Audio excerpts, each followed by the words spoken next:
Das ist Tom. Tom studiert Lebensmittelchemie an der TU Dresden. Er liebt die anwendungsbezogene Ausrichtung seines Studiengangs.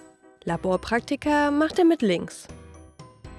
Mit entsprechendem Selbstbewusstsein ging Tom in die Prüfungsphase. Leider fiel er durch insgesamt 3 Klausuren.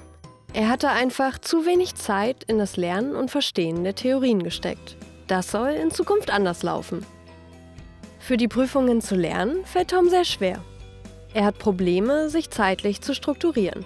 Hinzu kommt seine Abneigung, wenn es um das Durcharbeiten des theorielastigen Lernstoffs geht. Deshalb ist es für Tom so wichtig, an seinem Lernverhalten zu arbeiten.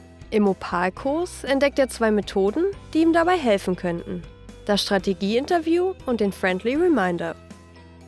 Direkt nach der Lehrveranstaltung findet sich Tom mit 2 von seinen Kommilitoninnen zusammen. Sie vereinbaren, sich regelmäßig als Lerngruppe zu treffen und gleich am ersten Termin ein Strategieinterview durchzuführen. Tom wird von Lara und Marie zu seinen bisher genutzten Lernstrategien befragt. Sie notieren, dass er sehr gut darin ist, Probleme aktiv und schnell zu lösen und dabei auch alternative Wege zu finden. Zudem kann er sich gut an veränderte Umstände anpassen und arbeitet gern im Team. Allerdings verliert er gefasste Pläne schnell wieder aus den Augen. Außerdem hat er Schwierigkeiten, strukturiert und überlegt an Probleme heranzugehen und sich auf Texte und Theorien einzulassen. Deshalb beschließen sie gemeinsam, für Tom einen Lernplan mit konkreten Zeiten, Zielen und Aufgaben zu erstellen. Danach tauschen sie ihre Rollen. Tom ist nun Interviewer und befragt Marie zu ihrem Lernverhalten. Nach weiteren 10 Minuten wird noch einmal gewechselt, sodass jede Rolle einmal eingenommen hat. Im Anschluss tauschen die 3 ihre Notizen aus und beschließen, mit der Methode Friendly Reminder ihre gemachten Pläne zu überprüfen. Dazu gründen sie eine Messenger-Gruppe, in der sie sich regelmäßig an ihre Lern- und Übungszeiten erinnern und zum gemeinsamen Lernen verabreden. Wenn sie ihre gesteckten Lernziele erreichen, loben sie sich. Hat es einmal nicht geklappt, bestärken sie sich gegenseitig. Das Strategieinterview und die Methode Friendly Reminder dienen der Kontrolle und Reflexion des eigenen Lernens.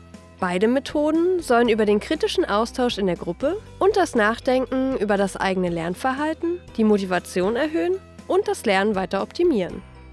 Beim Strategieinterview profitiert man von den Erfahrungen der anderen und kann sich Anregungen von ihnen holen. Wichtig ist hierbei, dass man miteinander sehr vertraut ist, denn die Nachfragen können und sollen auch schon mal sehr kritisch werden. Weil der Erfolg der Strategien von ihrer konsequenten Umsetzung abhängt, kann dafür die Methode Friendly Reminder mehr Verbindlichkeit für eigene Lernpläne schaffen. Durch mehr Struktur und gegenseitige Unterstützung gelingt die effiziente Prüfungsvorbereitung. Die Prüfungszeit steht wieder vor der Tür. Tom ist dieses Mal viel besser vorbereitet. Er hat seinen Lernplan das ganze Semester über, auch mit Hilfe von Lara und Marie, eingehalten. Sogar dem Lernen der staubtrockenen Theorie kann Tom mittlerweile etwas abgewinnen, da er es nicht alleine machen muss und weiß, wozu er das Erlernte in der Praxis nutzen kann.